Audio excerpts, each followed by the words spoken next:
শুরু হলো সব খবর। যমুনা টেলিভিশনের নিয়মিত এই আয়োজনে আপনাদের সবাইকে স্বাগত জানাচ্ছি আমি শাওন দত্ত।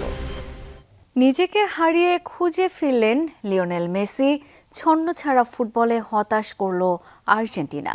আর ১৬ বছর পর আবারও বিশ্ব চ্যাম্পিয়নের মুকুট ফিরে পেল অপরাজিত স্পেন। ইয়ামালদের ভাগ্য সহায় না হওয়ায় ম্যাচ গড়ায় অতিরিক্ত সময়ে। ১০ জনের আর্জেন্টিনা যখন পেনাল্টির অপেক্ষায়, তখন ১০৬ মিনিটে মেসিদের স্বপ্ন ভাঙেন ফেরান তোরেস। সেই গোলে ২০১০ সালের পর আবারও সোনালি ট্রফিটা উঁচিয়ে ধরল ইনিয়েস্তা ক্যাসিয়াসদের উত্তরসূরিরা। শিরোপার শেষ লড়াইয়ে মুখোমুখি দুই বিশ্ব চ্যাম্পিয়ন। একাদশে ৩ পরিবর্তন নিয়েও যেন ছন্নছাড়া আর্জেন্টিনা। বলের একচ্ছত্র দখল নিয়ে শুরুতেই আক্রমণ স্পেনের, তবে লামিনে ইয়ামালের দুর্বল শট প্রতিহত করেন এমি মার্টিনেজ। প্রথমার্ধের বাকি সময়ে খুঁজে পেতে কষ্ট হলো বিশ্ব চ্যাম্পিয়ন আর্জেন্টিনাকে। মাঠ জুড়ে দেখা মিলেছে কেবল স্পেনের পাসের প্রদর্শনী। ৬৫% বলের দখল রেখে পাস ৩৬৩টি, ৩টি আক্রমণে ২টি ছিল লক্ষ্যে। বিপরীতে আর্জেন্টিনা পাস দিয়েছে মাত্র ২০০টি। নেই কোনো আক্রমণ, নিজের ছায়া হয়েছিলেন লিওনেল মেসি। এরপর ২৭ মিনিটের বিরতি। শাকিরা বিবারদের মনোমুগ্ধকর পারফরমেন্সও পাল্টাতে পারেনি দৃশ্যপট। স্পেনের একের পর এক আক্রমণে দিশেহারা আর্জেন্টিনা শিবির। প্রথমার্ধে প্রতিপক্ষের ডিবক্সে একবারও বল স্পর্শ করতে পারেনি আর্জেন্টিনা। ১৯৬৬ সালের পর বিশ্বকাপ ফাইনালে এমনটা হয়েছে ৩ বার, যার দুটিতেই আলভিসেলেস্তাদের নাম। বিরতির পরও মেসি মার্টিনেজদের দর্শক বানিয়ে একের পর এক আক্রমণ করে গেছে স্পেন। ৬৮ মিনিটে ইয়ামালের ক্রস থেকে ফেরান তোরেসের দারুণ হেড ফিরিয়ে আর্জেন্টিনার ত্রাণকর্তা সেই এমিলিয়ানো মার্টিনেজ। ইনজুরি সময়ে কুবার্সিকে ফাউল করে লাল কার্ড দেখেন এনজো ফার্নান্দেজ। ১০ জনের দলে পরিণত হয় আর্জেন্টিনা। সেট পিসে লামিন ইয়ামালের সামনে প্রায়শ্চিত্তের সুযোগ, তার মাপা শটে আবারও দেয়াল হয়ে দাঁড়ালেন পুরো আসরে নিষ্প্রভ থাকা এমিলিয়ানো মার্টিনেজ। সব মিলিয়ে প্রতিহত করেন 10টি আক্রমণ। বিপরীতে নির্ধারিত সময়ে স্পেনের ডি বক্সে মাত্র একবারই বল স্পর্শ করতে পেরেছে আলভিসেলেস্তারা। অতিরিক্ত সময়ে গড়ানো ম্যাচেও স্পেনের আধিপত্য।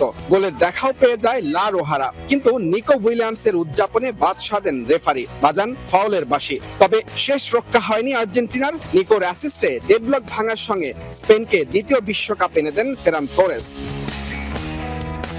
কোনো রূপকথা হয়নি প্রত্যাবর্তনের গল্প লেখা। অধিনায়ক হিসেবে 3টি বিশ্বকাপ ফাইনাল খেলে দুটিতেই হতাশার সঙ্গী এলেম টেনের।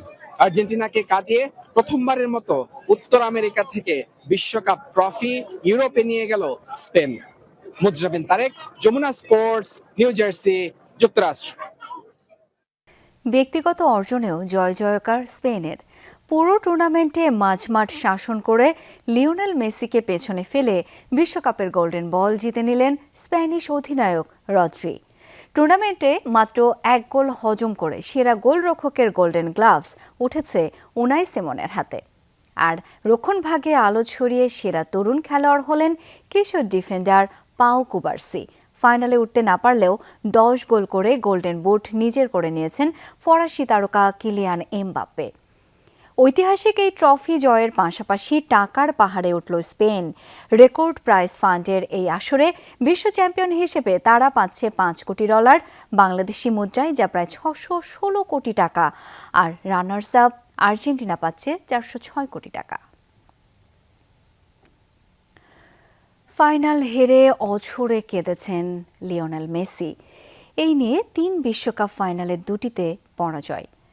গোল্ডেন বুট, গোল্ডেন বল, বিশ্বকাপ, এক ফাইনালে হারালেন কত কিছু। প্রশ্ন ওঠে, এরপরও কি মেসির সেরা হওয়া আটকায়?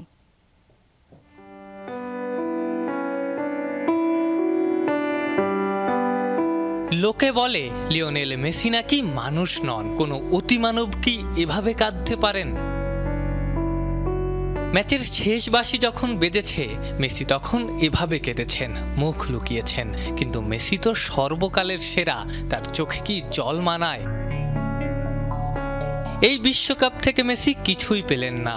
গোল্ডেন বুট, গোল্ডেন বল, বিশ্বকাপ, এক ফাইনালে হারালেন কত কিছু। আচ্ছা, মেসি যদি কিছু নাও জেতেন তাতে কি তার সেরা হওয়া আটকাবে? ম্যাচ জুড়ে স্প্যানিশ ডিফেন্ডাররা মেসিকে পকেট বন্দি করেছিলেন। তাতে কি তার শ্রেষ্ঠত্ব কমেছে? তাতে কি মুছে গেছে টুর্নামেন্টে 8 গোল 4 অ্যাসিস্ট অনেকটা একা হাতে ফাইনালে তোলার গরিমা? সবশেষ 4 বিশ্বকাপে 3 বার ফাইনালে উঠলেন মেসি। এই সময়ে যা পারেননি আর কেউই। 3 বারের 2 বারই আর্জেন্টিনা দ্বিতীয় সেরা, কিন্তু তাতে কি বা আসে যায়? 2টা ফাইনাল হারলেও মেসি কীর্তিমান। মেসি কীর্তিমানই রয়ে গেছেন, রয়ে যাবেন। মেসি সর্বকালের সেরা, বছরের পর বছর ধরেই তিনি সেটা প্রমাণ করেছেন। মেসি তাই সেরা ছিলেন, আছেন, থাকবেন। তাতে লোকে স্বীকার করুক আর নাই বা করুক, তাতে লোকে যতই সেই শ্রেষ্ঠত্বে খামতি খোঁজার চেষ্টা করুক। ঠিক কবি ইমতিয়াজ মাহমুদের সেই কবিতার লাইনের মতো, মানুষ স্বীকার করার আগেও এভারেস্ট সবচেয়ে উঁচুই ছিল। লিওনেল মেসি, আপনি ফুটবলের Everest, mount Everest. Afnan Pial, Jamuna sports. বিশ্বজয়ের রাতে স্পেনের উল্লাস ছাপিয়ে সব আলো কেড়ে নিলেন অশ্রুসিক্ত লিওনেল স্কালোনি। সংবাদ সম্মেলনে অঝরে কেঁদে ডাকআউট ছাড়ার ইঙ্গিত দিলেন বিশ্বজয়ী মাস্টার মাইন্ড। পরাজয় অকপটে মেনে নিলেও এর মাধ্যমে মেসির মাহাত্ম্য মাপা যায় না, এমনটাও দাবি তার। এনজোর লাল কার্ড নিয়েও কোনো অভিযোগ নেই।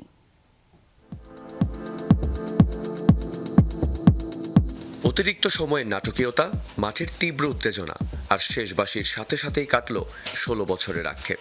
1-0 গোলের হারে ভাঙল আর্জেন্টিনার শিরোপা ধরে রাখার স্বপ্ন। ফেরান তোরেসের এক নিখুঁত ফিনিশিংয়ে বিশ্বজয়ের নতুন অধ্যায় লিখল স্পেন।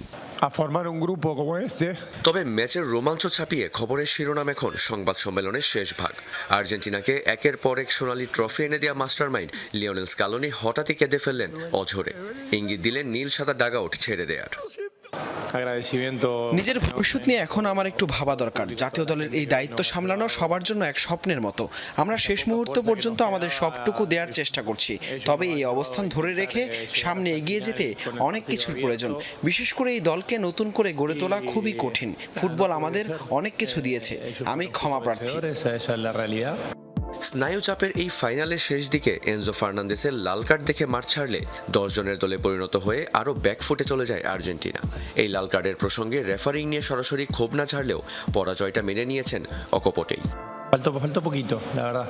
এনজোর বিদায় নিয়ে বলতে গেলে প্রথম হলুদ কার্ডটি রেফারি এড়াতে পারতেন, তবে যা হওয়ার তা হয়ে গেছে। ম্যাচের শেষ বাঁশি বেজে গেছে, তাই আমার কোনো অভিযোগ নেই। স্পেন যোগ্য দল হিসেবেই জিতেছে। 39 বছর বয়সে এসে 3টি বিশ্বকাপ ফাইনাল খেলা অধিনায়ক লিওনেল মেসির পাশেই দাঁড়িয়েছেন এই আর্জেন্টাইন প্রফেশনাল। দৃঢ় কণ্ঠে জানিয়ে দিলেন, জয় পরাজয় দিয়ে মাপা যায় না মেসির মাহাত্ম্য। মেসি সর্বকালের সেরা ফুটবলার। এই হারের পর তা বিন্দুমাত্র বদলাবে না। আমার দৃষ্টিতে কোনো কিছুই সেই সত্যকে বদলাতে পারবে না।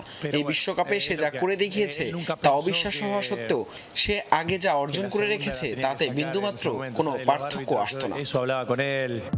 ফুটবলের নিয়মই এমন, এক পক্ষের ইতিহাস গড়ার আনন্দ তো অন্য পক্ষের স্বপ্ন ভাঙার বিষাদ। স্পেনের জন্য এটি এক নতুন সোনালী যুগের সূচনা, আর আর্জেন্টিনার জন্য এক দীর্ঘ পুনর্গঠনের অধ্যায়। রিয়ান রাফতি, যমুনা স্পোর্টস।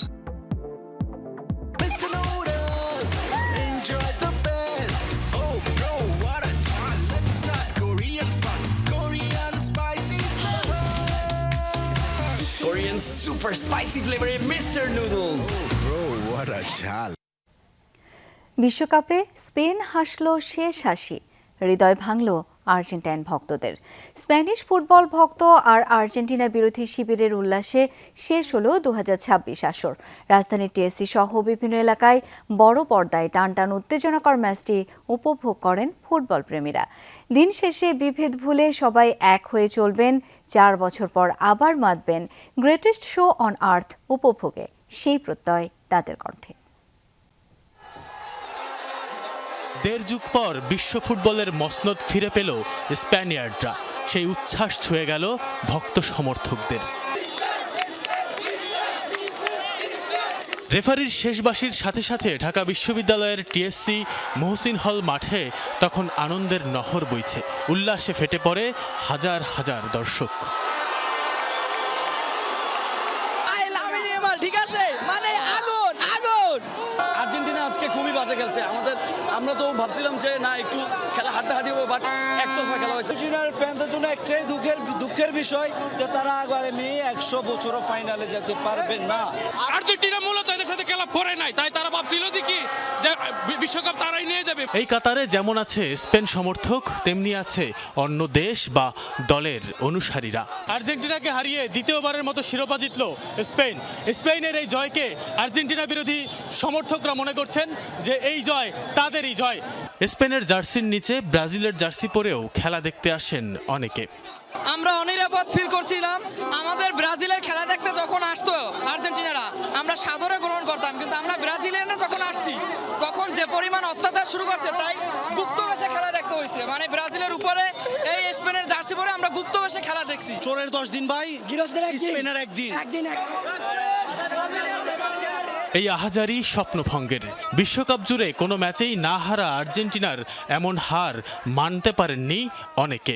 মেসি মার্টিনেজদের পরাজয় সঙ্গী করে বাড়ির পথ ধরেন মলিন মুখে।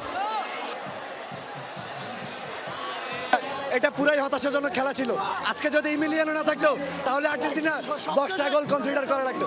একটাই কথা, জিতলো আর্জেন্টিনা, হারলো আর্জেন্টিনা। আমরা অলওয়েজ মেসির জন্য আমার খুব আফসোস হচ্ছে, কারণ এইরকম সুযোগ বারবার কিন্তু আসবে না। আজকের ম্যাচ আমরা বাকি ম্যাচগুলোর থেকে একটু খারাপ খেলেছি। যে মেসি হচ্ছে ওয়ার্ল্ড সেরা, সে গড অফ ফুটবল, ম্যাজিশিয়ান।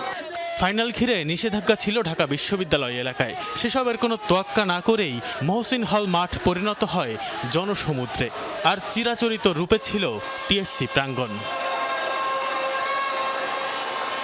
রাজধানীর ধানমন্ডি, মোহাম্মদপুর, মিরপুর সহ বিভিন্ন এলাকায় জায়ান্ট স্ক্রিনে খেলা দেখতে ভিড় করেন ফুটবল প্রেমীরা। তারা বলছেন, দিন শেষে খেলা কেবলই বিনোদনের অনুষঙ্গ। বিভেদ বিদ্বেষ ভুলে এই ফুটবলই একত্রিত করে সবাইকে। একটাই চাওয়া, আমরা সবাই যাতে মিলামিশা থাকি, মারামারি না করি। আর্জেন্টিনা ব্রাজিল ভাই ভাই, আমরা সবাই ভাই ভাই। তানভীর সিদ্দিক, টিপু, যমুনা নিউজ, ঢাকা। আর্জেন্টিনার হারে দাঙ্গার রাজধানীতে পরিণত হল বুয়েনোস আয়ার্স। ম্যাচ হারার পরপরই পুলিশের সাথে ব্যাপক সংঘর্ষে জড়ায় আর্জেন্টাইনরা। দফায় দফায় ধাওয়া পাল্টা ধাওয়া চলে নিরাপত্তা কর্মীদের সাথে। পুলিশকে লক্ষ্য করে ইট, পাটকেল, বোতল ছড়ে বিক্ষুব্ধরা। নিজ দেশ ছাড়া ব্রাজিলেও বেশ কিছু স্থানে মারামারিতে জড়ায় আর্জেন্টাইন ফ্যানরা। এই দৃশ্য আর্জেন্টিনার রাজধানী বুয়েনোস আয়ার্সের। ম্যাচ হারার পরপরই ক্ষোভে ফেটে পড়ে অনেক ভক্ত সমর্থক।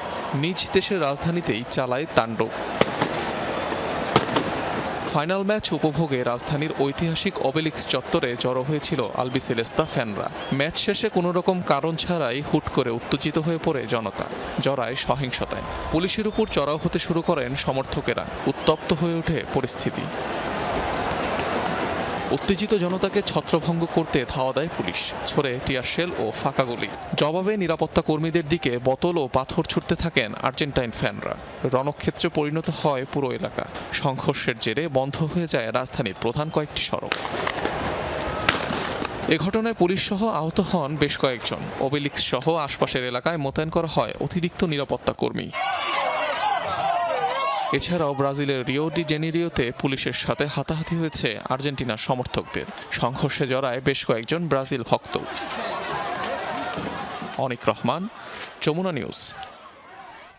সাতক্ষীরায় বিশ্বকাপ ফাইনাল খেলা দেখে বাড়ি ফিরে স্ট্রোক করে একজনের মৃত্যু হয়েছে।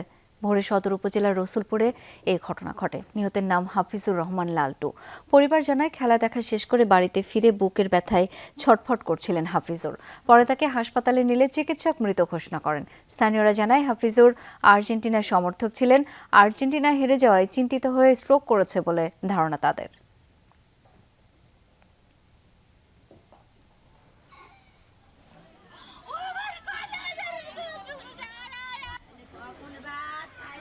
কুষ্টিয়ার ভেড়ামারায় খেলা দেখে দেরিতে বাড়ি ফেরাকে কেন্দ্র করে স্ত্রীর সাথে বাগবিতণ্ডার জেরে এক যুবক গলায় ফাঁস দিয়ে আত্মহত্যা করেছেন। সকালে নিহত সুমন হোসেনের মরদেহ উদ্ধার করে পুলিশ। পুলিশ জানায়, রাতে খেলা দেখা শেষ করে বাড়িতে ফিরে সুমন। দেরিতে আসা স্ত্রীর সাথে কথা কাটাকাটি হলে সুমন বাড়ি থেকে বের হয়ে মাঠের দিকে যায়। পরে সকালে পরিবার তার ঝুলন্ত মরদেহ দেখতে পায়।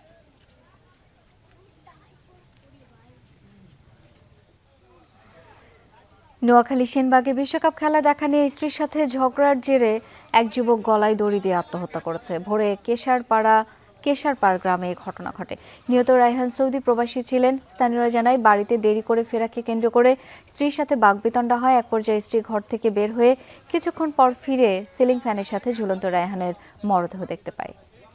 মৌসুমী বায়ুর প্রভাবে দেশের বিভিন্ন স্থানে বৃষ্টি হচ্ছে। নদ নদীর পানি ও পাহাড়ি ঢলে এরই মধ্যে প্লাবিত হয়েছে নেত্রকোনা ও শেরপুরের নিচু এলাকা। তিস্তার পানিতে আবারও তলিয়েছে রংপুরের 3 উপজেলার নিম্নাঞ্চল। পূর্বাভাস ও সতর্কীকরণ কেন্দ্র জানিয়েছে, ভারী বৃষ্টি ও উজানের ঢলে আগামী 24 থেকে 48 ঘণ্টায় রংপুর, সিলেট ও ময়মনসিংহ বিভাগের কোথাও কোথাও নদী সংলগ্ন নিম্নাঞ্চলে স্বল্প মেয়াদী বন্যা দেখা দিতে পারে। এছাড়া যেসব এলাকা এরই মধ্যে প্লাবিত হয়েছে সেখানকার পরিস্থিতির আরও অবনতি হতে পারে।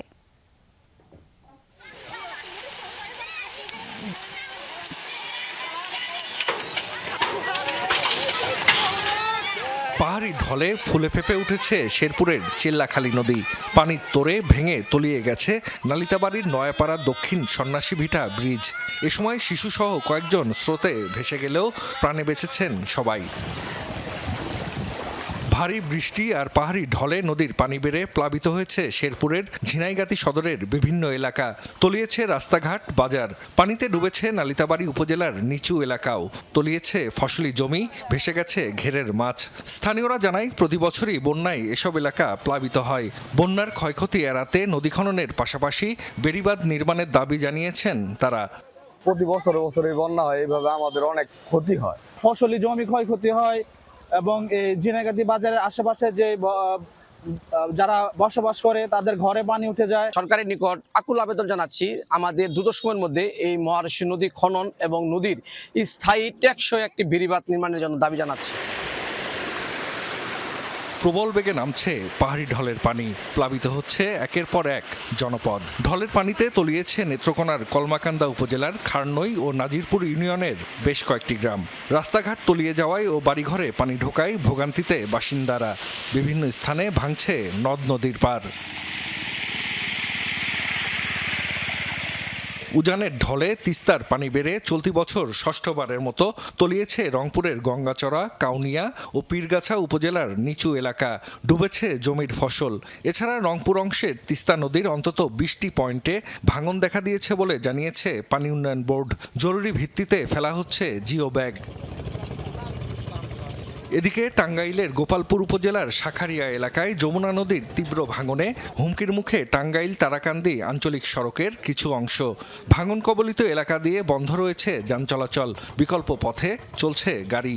ভাঙন ঠেকাতে জিও ব্যাগ ফেলছে পানি উন্নয়ন বোর্ড। জাহিদ হাসান, যমুনা নিউজ। এ পর্যায়ে রংপুর থেকে যুক্ত হচ্ছেন সহকর্মী সরকার মাজহারুল মান্নান। মাজহার, এই মুহূর্তে এলাকার পরিস্থিতি সম্পর্কে জানতে চাই, দুর্ভোগে পড়া মানুষগুলো কি বলছে?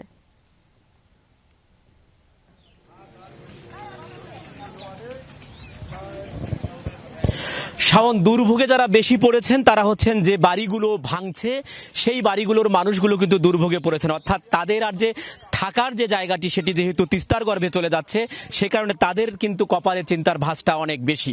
আমরা রংপুরের গঙ্গাচড়া উপজেলার নোহালি ইউনিয়নের যে চরনোহালি কাচারিপাড়া এলাকাতে আছি। আমরা যদি আপনাদেরকে একটুখানি ফুটেজে দেখাতে পারি, এই যে বাড়িটি আমরা দেখাচ্ছি সেটি হচ্ছে আলহাজ আব্দুল মোত্তালেবের বাড়ি। তিনি তার 3 ছেলেদেরকে নিয়ে এখানে থাকতেন, অর্থাৎ 4টি পরিবার ছিল। পুরো এখানে একটা বিল্ডিং বাসা বাড়ি ছিল এবং সেটি কিন্তু একেবারে এভাবেই ভেঙে যাচ্ছে তিস্তার গর্ভে। আপনি যদি আপনাকে একটুখানি এখানে দেখাতে পারি, এই যে দেয়ালটি ছিল, অর্থাৎ যে বাড়ির যে দেয়াল ছিল সেই দেয়ালও কিন্তু এভাবে ভেঙে যাচ্ছে। এইটি একটি সামর্থ্যবান কৃষকের বাড়ি, কিন্তু এটি ছিল তাদের শেষ সম্বল এবং সে কারণে এখন তারা কোথায় গিয়ে দাঁড়াবেন সেটি কিন্তু তারা কিছুই জানে না। আমরা যখন আসছিলাম তখন এখানকার যিনি মালিক অর্থাৎ কর্ত্রী জানা সুলতানা বলছিলেন তার নাম, তিনি কিন্তু আমাদেরকে বলছিলেন, কান্নাকাটি করছিলেন। আমি একটু আপনার কাছে জানতে চাই কি অবস্থা? বাবা, আমার কোনো বাস ফেরার পথ নাই বাবা। এই দাদুর ঘর মোর কি হালে বাসে রে বাবা। আমার কোনো খানা নাই, ছেলের ঘর আমার কোনো কাজ করতে পারেছেন না। আমি শুধু তোমার কাছে সাহায্য চাই বাবা। আমার বাচ্চারা কি হালে বাঁচবে, এলাকা কি হালে বাঁচবে, বেড়িবাঁধ। আমি একটু আপনার কাছে কাছে জানতে চাই যে এটা এখন এই ভাঙনটা রোধ করার জন্য কি করা প্রয়োজন, কি দাবি? ভাঙলটা বাবা যদি একটা বেড়ি বেঁধ হয়, ব্লক দেবেন, বস্তা দেবেন, দিয়ে যদি একটু তোমার চেষ্টা করেন, আল্লাহ রহমত করবে তো রক্ষা হবে, বুঝলেন? যদি মানুষ চেষ্টা করবে আল্লাহ রহমত। আপনারা কোথায় গিয়ে বাড়ি করতেছেন? আমার এখন বাড়ি করার কোনোই পথ নাই বাবা, আমি কি হালে বাঁচবো আপাতত দিকে পালা করিতেছি, এখন করে বাড়ি করবো কোনো পথ নেই। অর্থাৎ আমরা যদি আপনাদেরকে দেখাতে পারি যে দেখেন যে এই বাড়িটি আসলে যতটুকু আছে আর ততটুকু কিভাবে অন্য জায়গায় নিয়ে যাওয়া যায়, যে ঘরের যে চাল আছে সেই চালের টিনগুলো খোলা হচ্ছে, সেগুলো নিয়ে যাওয়া হচ্ছে, এবং অনেকে যে আর অন্যান্য যে ইটগুলো আছে ইটগুলোও নিয়ে যাওয়ার চেষ্টা করা হচ্ছে। এখানে আমরা এতক্ষণ কথা বলছিলাম, এখানে স্থানীয় বিএনপির ইউনিয়ন সভাপতি এবং ওয়ার্ড সভাপতির সাথে আমরা কথা বলছিলাম। তিনি যেটি বলবার চেষ্টা করছেন যে এ পর্যন্ত প্রায় 5 থেকে 6 বার বিভিন্ন জায়গায় বিভিন্ন স্থানে এই ভাঙন রোধ করবার জন্য তারা আবেদন করেছিলেন, কিন্তু এখানে এখন পর্যন্ত এখানকার যিনি স্থানীয় যে ইউনিয়ন পরিষদের যিনি চেয়ারম্যান আছেন তারও পা পড়েনি, এখানে উপজেলা নির্বাহী অফিসার বা পানি উন্নয়ন বোর্ড কেউই কিন্তু এখানে আসেনি। জরুরি ভিত্তিতে তাদের যেটি দাবি, যদি এই বাড়িটি যদি ভেঙে যায় পুরো, তাহলে আশেপাশের প্রায় আরো 500 বাড়িঘর আছে, একেবারে মিনার পর্যন্ত গিয়ে সেটি ঠেকে যাবে, এবং এখানে একটি সরকারি প্রাথমিক বিদ্যালয় আছে, সেটিও কিন্তু নদীগর্ভে বিলীন হয়ে যাবে। জরুরি ভিত্তিতে এখানে জিও ব্যাগ ফেলার দাবি করেছেন এই স্থানীয় মানুষ, এবং সেটি যদি করা না হয় তাহলে আপনারা আরেকটি তথ্য দিতে চাই যে এর সামনে প্রায় স্বেচ্ছাশ্রমে প্রায় 1,500 মিটার একটি বেড়িবাঁধ ছিল, সেই বেড়িবাঁধটিও কিন্তু একেবারে তিস্তার গর্ভে চলে গেছে। এইভাবে রংপুর অংশে যদি আমি আপনাকে তথ্য দেই যে প্রায় 20টিরও বেশি পয়েন্টে এখন ভাঙন ধরেছে। পানি উন্নয়ন বোর্ড কিছু কিছু জায়গায় জিও ব্যাগ ফেলে সেগুলো রক্ষা করবার চেষ্টা করছেন, কিন্তু এই স্থানে এখন পর্যন্ত পানি উন্নয়নের পক্ষ থেকে কোনো কিছু করা হয়নি। জরুরি ভিত্তিতে এখানে পানি উন্নয়ন বোর্ডের পদক্ষেপ চাইছেন এই এলাকার মানুষ। মাঝে আমরা দেখছিলাম সরাসরি এই দুর্ভোগ, নিশ্চয়ই সংশ্লিষ্ট কর্তৃপক্ষ এই বিষয়ে উদ্যোগ নেবেন। অনেক ধন্যবাদ এই মুহূর্তের আপনারটুকু জানাবার জন্য। দেশের প্রকৃত উপকারভোগীদের কাছে ফ্যামিলি কার্ডের সুবিধা কার্যকর, স্বচ্ছ ও নির্ভুলভাবে পৌঁছে দিতে একটি নির্ভুল ও গ্রহণযোগ্য তথ্য ভাণ্ডার গড়ে তোলার উপর গুরুত্ব দিয়েছেন প্রধানমন্ত্রী তারেক রহমান। সচিবালয়ে তার সভাপতিত্বে সারা দেশে পর্যায়ক্রমে ফ্যামিলি কার্ড কার্যক্রম সম্প্রসারণের পরিকল্পনা ও বাস্তবায়ন কৌশল নিয়ে বৈঠকে এই নির্দেশনা দেওয়া হয়। বৈঠকে কর্মসূচির অগ্রগতি এবং দেশব্যাপী সম্প্রসারণের রূপরেখা নিয়ে আলোচনা হয়। প্রধানমন্ত্রী আধুনিক প্রযুক্তির সর্বোত্তম ব্যবহার, সংশ্লিষ্ট সব মন্ত্রণালয় ও সংস্থার কার্যকর সমন্বয় এবং তথ্য সংগ্রহ, যাচাই বাছাই, উপকারভোগী নির্বাচন প্রক্রিয়ায় প্রতিটি ধাপে সর্বোচ্চ স্বচ্ছতা ও জবাবদিহিতা নিশ্চিত করার নির্দেশ দেন। বিএনপি সরকার গঠনের পর এই প্রথম শরিক দল ও জোটের শীর্ষ নেতাদের সাথে বৈঠকে বসছেন প্রধানমন্ত্রী ও বিএনপি চেয়ারম্যান তারেক রহমান। রাষ্ট্রীয় অতিথি ভবন যমুনায় সন্ধ্যা 7:30টায় এই বৈঠক শুরু হবে। রাজনৈতিক নেতৃবৃন্দের সঙ্গে শুভেচ্ছা বিনিময় এবং নৈশভোজে আমন্ত্রণ জানিয়েছেন প্রধানমন্ত্রী। এই অনুষ্ঠানে যুগপৎ আন্দোলনের শরিক দলের 1.5 শতাধিক নেতাকে আমন্ত্রণ জানানো হয়েছে। বিএনপির স্থায়ী কমিটির সদস্যরাও এতে উপস্থিত থাকবেন। প্রয়াত রাষ্ট্রপতি জিয়াউর রহমানের হত্যায় জড়িত মেজর মোজাফফর হোসেনকে অধিকতর জিজ্ঞাসাবাদের জন্য ঢাকায় আনা হয়েছে। সরকারের নির্দেশে সামরিক হেলিকপ্টারে করে রোববার তাকে ঢাকায় আনা হয়। এর আগে 15 জুলাই রাজধানীর বনানী ডিওএইচএস থেকে তাকে আটক করে গোয়েন্দা পুলিশ। জিয়াউর রহমান হত্যার পর 45 বছর ধরে পলাতক ছিলেন মোজাফফর হোসেন। তদন্ত সংশ্লিষ্ট সূত্র জানায়, মোজাফফর হোসেন দীর্ঘ সময় ভারতে আত্মগোপনে ছিলেন। 1997 থেকে 1998 সাল পর্যন্ত সেখানে অবস্থান করেন। পরবর্তীতে ছদ্মনাম ব্যবহার করে সীমান্ত অতিক্রম করে বিভিন্ন জায়গায় যাতায়াত করতেন। মামলার বিবরণ অনুযায়ী মেজর মোজাফফর হোসেনই প্রথম রাষ্ট্রপতি জিয়াউর রহমানকে শনাক্ত করেন এবং তাকে লক্ষ্য করে গুলি চালান। সামরিক ট্রাইব্যুনালে জিয়াউর রহমান হত্যাকাণ্ডে জড়িত 18 জন অফিসারকে অভিযুক্ত করা হয়। এদের মধ্যে 13 জনকে মৃত্যুদণ্ড এবং 5 জনকে বিভিন্ন মেয়াদে সাজা দেওয়া হয়, কিন্তু পালিয়ে যান মেজর মোজাফফর ও মেজর খালেদ। এনটিএমসির সাবেক মহাপরিচালক ও বরখাস্ত মেজর জেনারেল জিয়াউল হাসানের জলসিঁড়ির 8তলা বাড়িতে চলছে দুদকের অভিযান। দুদকের উপপরিচালক হাফিজুল ইসলামের নেতৃত্বে একটি টিম ইনভেন্টরি কার্যক্রম পরিচালনা করছেন। গত 27 জানুয়ারি সাবেক মেজর জেনারেল জিয়াউল হাসান এবং তার স্বার্থ সংশ্লিষ্ট ব্যক্তিদের নামে থাকা ক্রোক করা স্থাবর সম্পত্তির সঠিক ব্যবস্থাপনা, তদারকি ও রক্ষণাবেক্ষণের জন্য বিভিন্ন জেলা প্রশাসক এবং গণপূর্ত বিভাগকে রিসিভার নিয়োগ দেন আদালত। 2024 সালের 18 ডিসেম্বর দুদক 3 সদস্যের অনুসন্ধান টিম গঠন করে। তার বিরুদ্ধে ক্ষমতার অপব্যবহার ও অবৈধ সম্পদের পাহাড় করা সহ অর্থ পাচারের অভিযোগ রয়েছে। গত 19 আগস্ট জিয়াউল হাসান, তার স্ত্রী, সন্তান এবং তাদের মালিকানাধীন ব্যবসা প্রতিষ্ঠানের ব্যাংক হিসাবে লেনদেন স্থগিত করে বাংলাদেশ ব্যাংক। গুম খুনের মাস্টার মাইন্ড, ফোন কলে আড়িপাতা, মানুষের ব্যক্তিগত আলাপ রেকর্ড ও ফাঁস করা সেনাবাহিনী চাকরিচ্যুত এই কর্মকর্তার বিচার চলছে আন্তর্জাতিক অপরাধ ট্রাইব্যুনালে। দর্শক, জলশিরি এলাকায় দুদকের অভিযানের সাথে রয়েছেন আমার সহকর্মী এম এ আজিজ। এই মুহূর্তে যাব তার কাছে। আজিজ, এই অভিযানের বিষয়ে আর কি তথ্য আছে আপনার কাছে? ধন্যবাদ শাওন। অভিযান চলমান রয়েছে। আমি আপনাকে দেখাতে চাই এই যে জলশিরি যে এলাকা, জলশিরির 12 নম্বর সেক্টরের জয়িতা ভবনটি মূলত জিয়াউল হাসানের নিজস্ব ভবন। এখানেই দুর্নীতি দমন কমিশনের একজন উপপরিচালক হাফিজুল ইসলাম তার নেতৃত্বে সকালের দিকে মূলত অভিযান শুরু হয়, সেটি এখনও চলমান রয়েছে। আমরা যেটুকু জানতে পেরেছি যে দুদকের কর্মকর্তারা আমাদেরকে জানিয়েছেন যে তারা ভবনের 7-8 তলায় যেখানে জিয়াউল হাসান বসবাস করতেন তার স্বজনরা সেখানে থাকতেন এবং সেই 2টা ফ্লোরেই মূলত তারা তল্লাশি করছেন এবং সেখানে বিভিন্ন ধরনের আলামত তারা জব্দ করেছেন। বিশেষ করে তার আর্থিক যে সম্পদ আছে বা বিভিন্ন জায়গায় তার ব্যবসা বাণিজ্যের যে প্রসারগুলো ছিল, ব্যবসা বাণিজ্যিক যে প্রতিষ্ঠানগুলো ছিল সেখানকার কাগজপত্র, তারপর বিদেশি যে টাকা পাচারের যে তথ্যগুলো ছিল সেগুলো তারা খতিয়ে দেখছেন এবং বিভিন্ন আলামতও তারা পেয়েছেন এবং আমাদেরকে জানিয়েছেন যে এই অভিযান আরও কয়েক ঘন্টা চলবে এবং তারপরেই মূলত তারা আনুষ্ঠানিকভাবে আমাদেরকে জানাবেন যে আসলে কী পরিমাণ তথ্যপত্র তারা পেয়েছেন।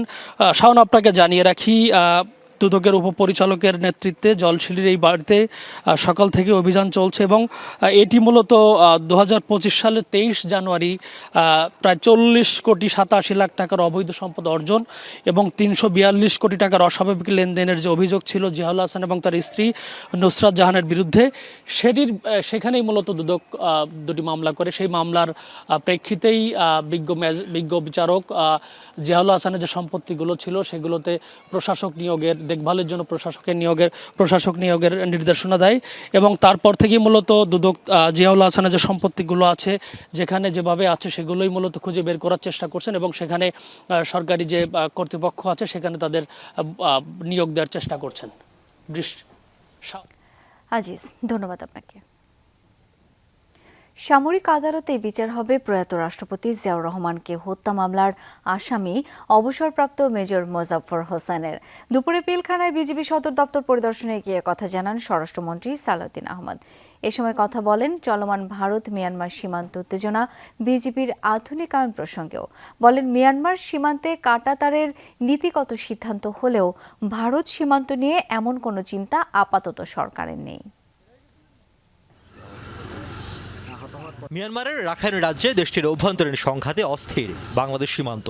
একদিকে সশস্ত্র বিচ্ছিন্নতাবাদী সংগঠনগুলোর নানামুখী তৎপরতা, অন্যদিকে সীমান্তে পুঁতে রাখা স্থলমাইনে বিস্ফোরণে হতাহত হওয়া এখন নিত্যদিনের ঘটনা। সেই সঙ্গে যোগ হয়েছে প্রতিবেশী পশ্চিমবঙ্গে নতুন রাজ্য সরকার গঠনের পর থেকে পুশিন অস্থিরতা। এত সব সংকটে সীমান্ত সুরক্ষার দায়িত্ব যাদের, সেই বিজিবি সদর দপ্তর প্রথমবারের মতো পরিদর্শন শেষে গণমাধ্যমের সঙ্গে কথা বলেন স্বরাষ্ট্রমন্ত্রী। বলেন ভারত মিয়ানমার 2 দেশের সীমান্ত সংকট পুরোটাই আলাদা, তাই সমাধানের উপায়ও ভিন্ন। মাদক চোরা চালান, তারপরে অস্থিতিশীল অবস্থা এবং অনেক সময় ওখান থেকে এই যে গোলাগুলির কারণে আমাদের নাগরিকরা মৃত্যুবরণ করছে, সেই জন্য এগুলো সব অ্যাড্রেস করার জন্য আমরা এখনো পুরোপুরি ফাইনাল সিদ্ধান্তে যাইনি। তবে আমাদের প্রস্তাব আছে যে আমরা সেখানে কাঁটাতারের বেড়া নির্মাণ করতে চাই 109 কিলোমিটার। কিছু কিছু অবৈধ অনুপ্রবেশ করেছিল, তার সংখ্যা বেশি নয়, সেটা আমরা অবৈধ অনুপ্রবেশকারীদের বিষয়ে আমরা ব্যবস্থা গ্রহণ করেছি, কিন্তু পোষণ করতে দেয়নি আমরা কাউকে অবৈধভাবে। কথা বলেন সাবেক মেজর মোজাফফর হোসেন গ্রেফতার প্রসঙ্গেও। জানান প্রয়াত রাষ্ট্রপতি জিয়াউর রহমান হত্যা মামলার অন্যতম এই আসামির বিচার হবে সামরিক আইনে। তাকে আমরা গ্রেফতার করে সেনা আইনেই বিচার করার জন্য আমরা সেনাবাহিনীর কাছে হস্তান্তর করেছি। জেনারেল কোর্ট মার্শাল করে সম্ভবত তার বিচারটা নিষ্পন্ন হবে।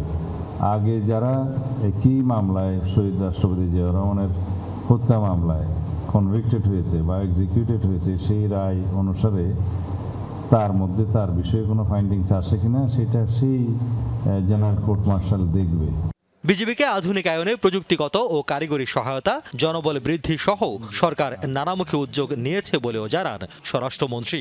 আমাদের যানবাহন, বিভিন্ন ইকুইপমেন্টস সংগ্রহ করা, অস্ত্র সংগ্রহ করা, এগুলোর বিষয়ে আমরা বিভিন্ন সিদ্ধান্ত নিয়েছি যে এগুলো বিজিবিকে আরও শক্তিশালী করবে এবং ইনেট টু সিভিল পাওয়ারের যে কার্যক্রমটা বিজিবির করে থাকে সেই কার্যক্রমটাকে আমরা আরও বৃদ্ধি করার জন্য এবং শক্তিশালী করার জন্য বিভিন্ন রকমের সিদ্ধান্ত নিয়েছি।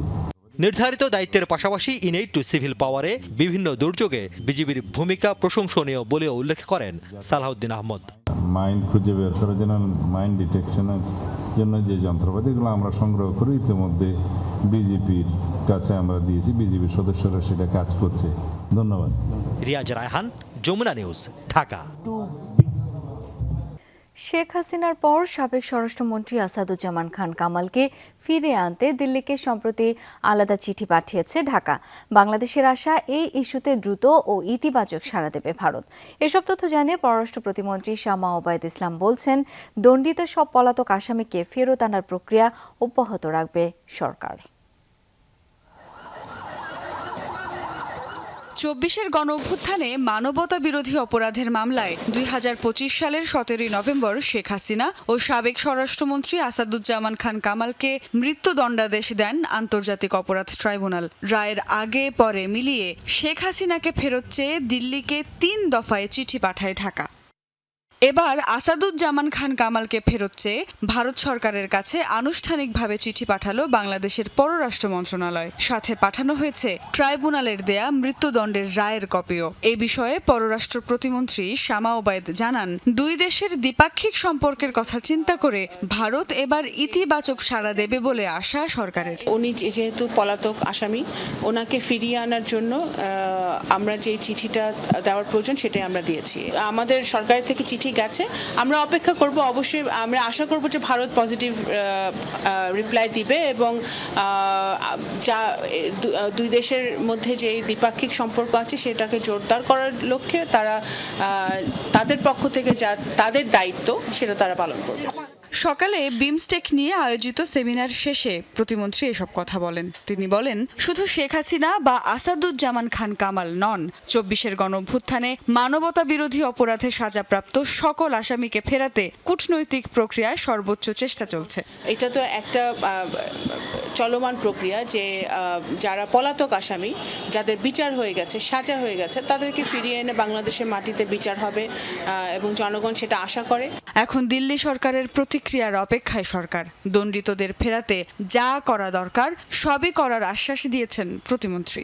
সেই প্রক্রিয়াটা সরকারের পক্ষ থেকে চলমান থাকবে। সুমাইয়া ঐশী, যমুনা নিউজ, ঢাকা।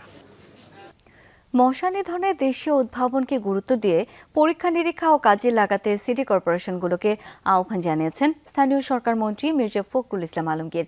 বলেন, মশা নিয়ন্ত্রণে এখন পর্যন্ত যে কেমিক্যাল ব্যবহার করা হচ্ছে তা খুব একটা কাজে আসছে না। দুপুরে রাজধানীর রমনায় ইঞ্জিনিয়ার্স ইনস্টিটিউশনে ইউথ টু ওয়ার্ল্ড আয়োজিত মশা নিয়ন্ত্রণ প্রযুক্তি শীর্ষক অনুষ্ঠানে অনলাইন প্ল্যাটফর্মে যুক্ত হয়ে এসব মন্তব্য করেছেন তিনি। বলেন, দেশীয় রাসায়নিক ব্যবহার করে যে প্রযুক্তি নিয়ে কথা হচ্ছে সেটি সম্ভাবনাময়। ডেঙ্গু ও চিকুনগুনিয়া বিস্তারের বর্তমান মৌসুমে মশার লার্ভা নিধন করার প্রধান কাজ বলে মন্তব্য করেন মির্জা ফখরুল। বলেন, নতুন উদ্ভাবিত প্রযুক্তির পরীক্ষামূলক কাজ করা গেলে মশা নিধনে সিটি কর্পোরেশন এবং উদ্ভাবকদের যৌথ কর্মসূচি সফল হবে। এ সময় বাংলাদেশি উদ্ভাবক M A Hamid larva control করতে তার তৈরি কেমিক্যালের কার্যকারিতা তুলে ধরেন। আমাদের জন্য তো জরুরি, এই জন্য যেতে করে আমরা অনেক ইম্পোর্টেড যে ব্যয় সেটা কমাতে পারবো এবং একই সঙ্গে আমরা আমাদের দেশের যে উন্নয়ন এবং এমপ্লয়মেন্ট সেটারও আমরা অনেকটা সুরাহা করতে পারবো। বর্তমান সরকার দায়িত্ব নেয়ার পর জ্বালানি আমদানিতে প্রায় $2 বিলিয়ন ব্যয় হয়েছে বলে জানিয়েছেন বিদ্যুৎ, জ্বালানি ও খনিজ সম্পদ মন্ত্রী। বলেন, বৈশ্বিক যুদ্ধ পরিস্থিতির কারণে আমদানি ব্যয় বেড়ে যাওয়ায় বিদ্যুতের উৎপাদন খরচও বাড়ছে, যা দেশের বৈদেশিক মুদ্রার রিজার্ভের উপর বড় চাপ। সোমবার সকালে রাজধানীর চীনমৈত্রী সম্মেলনে এক কর্মশালায় এসব কথা বলেন মন্ত্রী। এ সময় তিনি অভিযোগ করেন, বিগত সরকার সমুদ্র জয় করলেও সামুদ্রিক জ্বালানি সম্পদ আহরণে উল্লেখযোগ্য কোনো অগ্রগতি করতে পারেনি। পরিকল্পনা অনুযায়ী দেশে 10,000 মেগাওয়াট সক্ষমতার সৌর বিদ্যুৎ কেন্দ্র স্থাপনের কাজে এগিয়ে নেওয়া হচ্ছে বলে জানান তিনি।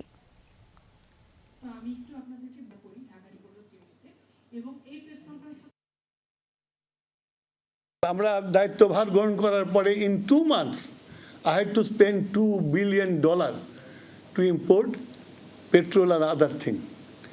তো এটা তো একটা যে কোনো একটা দেশের জন্য তার রিজার্ভের উপর একটা বিরাট প্রেশার। তা আমরা যদি এই প্রেশারটাকে ইজ আউট করতে চাই, আপনারা এনজিও যারা আছেন আপনাদের কাছে আমার একটা রিকোয়েস্ট থাকবে যে আপনারা রুরাল এরিয়াটাকে টেক কেয়ার করেন। দেশের প্রখ্যাত কিডনি বিশেষজ্ঞ ডাক্তার কামরুল ইসলামের নাম দিয়ে অনলাইনে প্রতারণা করছে একটি চক্র। বিভিন্ন ফেসবুক পেজে যৌন রোগের ওষুধ বিক্রি করে এরই মধ্যে লাখ লাখ টাকা হাতিয়ে নিয়েছে তারা। মামলা দায়ের করেছেন ভুক্তভোগী চিকিৎসক। তবে এখনো অপরাধীদের কাউকে আটক করতে পারেনি আইন শৃঙ্খলা বাহিনী। আইনি প্রতিকার চেয়ে অনলাইনে যে কোনো ওষুধ না কেনার পরামর্শ দেন ডাক্তার কামরুল ইসলাম। তবে গ্রাহকদের কেউ প্রতারিত হলে আইনি ব্যবস্থা নেওয়ার সুযোগ আছে, জানান ভোক্তা অধিদপ্তরের কর্মকর্তারা। ডাক্তার কামরুল ইসলাম বিনা পারিশ্রমিকে প্রায় 2000 কিডনি প্রতিস্থাপনের অনন্য রেকর্ডের মালিক। চিকিৎসা শাস্ত্রে এমন অসাধারণ অবদানের স্বীকৃতি হিসেবে পেয়েছেন স্বাধীনতা পদক। এবার সামাজিক যোগাযোগ মাধ্যমের এই ভিডিওগুলো দেখা যাক, যেখানে ডাক্তার কামরুল যৌন ও কিডনি রোগের সমাধানের জন্য বিভিন্ন ওষুধ সেবনের পরামর্শ দেন, যেগুলো আবার দেদার্সে বিক্রিও হচ্ছে অনলাইনে। অথচ এর সঙ্গে কোনো সম্পর্কই নেই ডাক্তার কামরুল ইসলামের। গেল কদিন ধরে নানা নামে খোলা এমন ফেসবুক পেজে কৃত্রিম বুদ্ধিমত্তার সাহায্যে তার বক্তব্য সংযোজিত করে মানুষকে প্রতারণা করে আসছে একটি চক্র। তারা কিন্তু একটা নাম্বার দিচ্ছে, নিচে নাম্বারে যখন যোগাযোগ করে রোগীরা বলে যে আমি কামরুল স্যারের অফিস থেকে বলছি। এই ধরনের একটা প্রতারণা চক্র বেশ কিছুদিন, প্রায় মনে হয় মাসখানেক ধরে এরা এই কাজটা চালিয়ে যাচ্ছে। অন্য সোর্স থেকে এটাকে ভেরিফিকেশন করা দরকার। আর আমার ভিডিও দেখতেছেন, আমারও একটা ফেসবুকের পেজ থাকে, ভেরিফাইড পেজ। সেই ভেরিফাইড পেজে ওই কন্টেন্টটা, ওই ভিডিওটা ওখানে আছে কিনা, যদি থাকে একই কথা, তাহলে পরে এটা গ্রহণ করবে। একই কথা নয়, তাহলে গ্রহণ করা ঠিক না। অনলাইন প্রতারণায় জড়িতদের বিরুদ্ধে ব্যবস্থা নিতে মামলা করেছেন ডাক্তার কামরুল ইসলাম। মামলাটি বর্তমানে তদন্ত করছে ঢাকা মহানগর গোয়েন্দা পুলিশের সাইবার সিকিউরিটি বিভাগ। অভিযোগ দিয়েছেন ওষুধ প্রশাসন এবং ভোক্তা অধিকার সংরক্ষণ অধিদপ্তরে। তবে এখন পর্যন্ত কাউকে শনাক্ত করতে না পারলেও যশোর অঞ্চলের একটি চক্র এমন প্রতারণায় চালিয়ে যাচ্ছে বলে প্রাথমিকভাবে জানা গেছে। আমাদের কাছে যে অভিযোগগুলো আসে, মানে বিশেষ করে অনলাইনের ক্ষেত্রে ম্যাক্সিমাম অভিযোগগুলোতে আসলে নাম ঠিকানা থাকে না। অনলাইন বলতে আপনার ফেসবুক পেজ বা মানে অ্যাপ কমার্স এবং আপনার ওয়েবসাইট ভিত্তিক কমার্স। তো এখানে কি হয় যে অভিযোগ করে, কিন্তু দেখা যায় যে প্রতিষ্ঠান থেকে তারা মানে পণ্যটা ক্রয় করেছে, সেক্ষেত্রে আমাদের কাছে তাদের নাম ঠিকানা থাকে না। এই জন্য আমরা কোনো ব্যবস্থা নিতে পারি না। ওষুধের মতো গুরুত্বপূর্ণ জিনিস অনলাইনে না কেনার পরামর্শ ডাক্তার কামরুল ইসলামের। আর ভোক্তা অধিকারের কর্মকর্তারা বলছেন, প্রতারণা থেকে বাঁচতে হলে ভোক্তাকে আগে নিশ্চিত করতে হবে নিজের সুরক্ষা। অনুমোদন ছাড়া আমাদের দেশে যে কোনো ড্রাগস আসার আগে অনেকগুলি লেভেলের, যে এটা বিষক্রিয়া কি, এর টক্সিসিটি কি, এর সাইড ইফেক্ট কি, এটা কি রোগে কতটুকু উপকার করে, একটা নর্মাল ইয়ার সাথে এর কম্পেয়ার করে এটার মানে কার্যকারিতা কতটুকু উন্নত, সেগুলি সব দেখে তারপরে ওই ড্রাগটার অনুমোদন দেওয়া হয়। আমাদের দেশে যে ওষুধ প্রশাসন অধিদপ্তর রয়েছে, তারাই এই কাজটা করে থাকেন। প্রত্যেকটা ওষুধে কিন্তু দিয়ে একটা নাম্বার থাকে, কাজে ওষুধ যে ফাইল যেটাই দেখ না কেন, একটা সেটা অনুমোদিত কোনো কোম্পানির তৈরি কেনা। অনুমোদিত কোম্পানি হলে সাধারণত অনুমোদনকৃত ওষুধ ছাড়া তারা বানায় না। অ্যাপ কমার্স হোক বা ওয়েবসাইট ভিত্তিক যে মানে আছে, এক্ষেত্রেও দেখে শুনে কিনবে। যেমন অনেক প্রতিষ্ঠান নামই নাই, একটা মোবাইল নাম্বার দিয়ে দেখাচ্ছে একটা ই কমার্সের ফেসবুক পেজ দিয়ে তারা বিজনেস করতেছে। তো সেক্ষেত্রে সেই বিষয়গুলোতে কেনাকাটার ক্ষেত্রে একটু সচেতন হওয়া হলে ভোক্তারাই পারে তাদের নিজেদের প্রতারণার হাত থেকে বাঁচাইতে। গেল 3 দিনে অনলাইন প্রতারণার অন্তত 400 অভিযোগ জমা পড়েছে বলে জানিয়েছে ভোক্তা অধিকার। রিয়াজ রায়হান, যমুনা নিউজ, ঢাকা।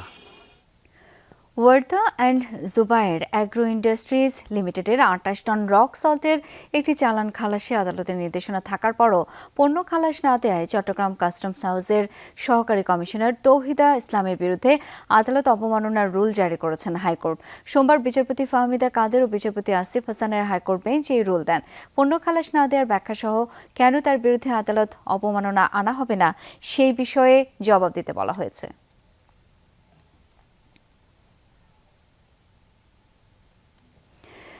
দর্শক, বিশ্বকাপ জয়ী স্পেন জাতীয় ফুটবল দলকে বহনকারী বিমান পৌঁছেছে মাদ্রিদ বিমানবন্দরে। ইয়ামালদের বরণ করে নিতে রাজধানী মাদ্রিদের রাস্তায় প্রায় 10 লাখ মানুষের সমাগম হতে পারে বলে জানিয়েছে দেশটির কর্তৃপক্ষ। বিমানবন্দর থেকে বিশ্বজয়ী খেলোয়াড়রা রাজা ফিলিপের সাথে দেখা করতে যাবেন রয়্যাল প্যালেসে। এরপরে যাবেন স্পেনের প্রধানমন্ত্রী পেড্রো সানচেজের সরকারি বাসভবন মোনক্লোয়া প্রাসাদে। এরপর কাছাকাছি এলাকা থেকে যাত্রা শুরু করে রাজধানীর ঐতিহাসিক সিবেলেস স্কয়ার পর্যন্ত বিজয় শোভাযাত্রায় অংশ নেবে চ্যাম্পিয়নদের ছাদখোলা বাস। বিকেল 4:30 নাগাদ প্যারেড হবার কথা। এরপর সিবেলেস স্কয়ারে খেলোয়াড়দের সংবর্ধনা অনুষ্ঠানের আয়োজন করা হবে।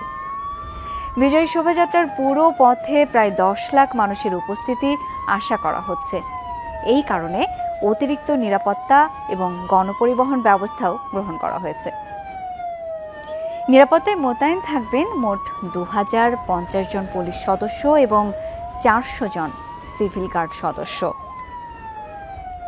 দর্শক, আমরা দেখতে পাচ্ছি বিশ্বকাপ জয়ী স্পেন জাতীয় ফুটবল দলকে বহনকারী বিমান মাদ্রিদ বিমানবন্দরে পৌঁছেছে। তারা এখন প্লেন থেকে অবতরণ করছে, সেই দৃশ্য আমরা সরাসরি দেখতে পাচ্ছি। বিশ্বকাপ জয়ী ইয়ামালদেরকে বরণ করে নিতে রাজধানী মাদ্রিদের রাস্তায় প্রায় 10 লাখ মানুষের সমাগম হতে পারে, এটি জানিয়েছে দেশটির কর্তৃপক্ষ।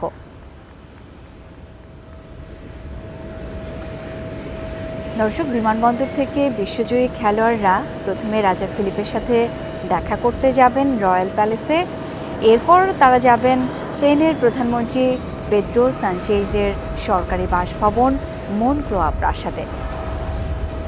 তারপর কাছাকাছি এলাকা থেকে যাত্রা শুরু করে রাজধানীর ঐতিহাসিক সিবেলেস স্কয়ার পর্যন্ত বিজয় শোভাযাত্রায় অংশ নেবে চ্যাম্পিয়নদের ছাদখোলা বাস।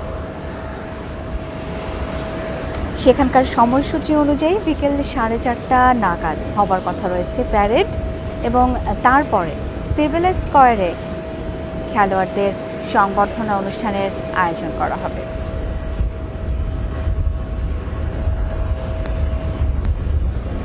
দর্শক, বিজয় শোভাযাত্রার পুরো পথে প্রায় 10 লাখ মানুষ উপস্থিত থাকবে এমনটি আশা করা হচ্ছে। গত 17 বছরে ঢাকা সহ সারা দেশে যে পরিমাণ গাছ কাটা হয়েছে তাতে পরিবেশের উপর ব্যাপক প্রভাব পড়েছে। পরিবেশ রক্ষায় তাই গাছ লাগাতে হবে বলে মন্তব্য করেছেন ঢাকা দক্ষিণ সিটি কর্পোরেশনের প্রশাসক আব্দুস সালাম। সকালে রাজধানীর মতিঝিলে শাপলা চত্বরে বৃক্ষরোপণ অনুষ্ঠানে এই মন্তব্য করেন তিনি। বলেন, বৃষ্টির কারণে এখন জলাবদ্ধতা তৈরি হচ্ছে, খাল বিল ভরাট অথবা দখল হয়ে গেছে, এগুলোর হাত থেকে খাল বিলকে মুক্ত করতে হবে। তিনি আরও বলেন, পানি জমছে কারণ পানি নিষ্কাশনের ব্যবস্থা কম। এটা উত্তরাধিকার সূত্রে পাওয়া বলেও মন্তব্য করেন আব্দুস সালাম। তিনি বলেন, আগামী 2 বছরের মধ্যে প্রধানমন্ত্রী তারেক রহমান যেভাবে ঢাকাকে সাজাতে চান সেভাবে সাজানোর চেষ্টা করা হবে। এই 5 বছরে 25 কোটি গাছ লাগানোর তিনি ঘোষণা দিয়েছেন। পরিবেশকে আবার ভালো জায়গায় ফিরে আনতে হলে আমাদেরকে গাছ লাগাতে হবে। আমরা বিশ্বাস করি যে 2 বছর সময় পেলে এরপরে আশা করি আমরা যে তাৎক্ষণিকভাবে এই পানির যে সরকারকে প্রশ্নবিদ্ধ করার অপচেষ্টা এবং জামায়াতের মধ্যে ফ্যাসিবাদী আচরণের লক্ষণ দেখা যাচ্ছে বলে অভিযোগ করেছেন প্রধানমন্ত্রীর রাজনৈতিক সহকারী মোহাম্মদ রাশেদ খান। সোমবার শহীদ প্রেসিডেন্ট জিয়াউর রহমান ও সাবেক প্রধানমন্ত্রী বেগম খালেদা জিয়ার সমাধিতে শ্রদ্ধা নিবেদন ও দোয়া মোনাজাত শেষে এসব কথা বলেন তিনি। মতপার্থক্য থাকলেও রাষ্ট্রের স্বার্থে সবাইকে ঐক্যবদ্ধ থাকার আহ্বান জানিয়ে রাশেদ খান বলেন, যারা নতুন রাজনৈতিক দল গঠন করেছে তারা রাষ্ট্র সংস্কারের উদ্যোগকে ব্যর্থ করার চেষ্টা করছে।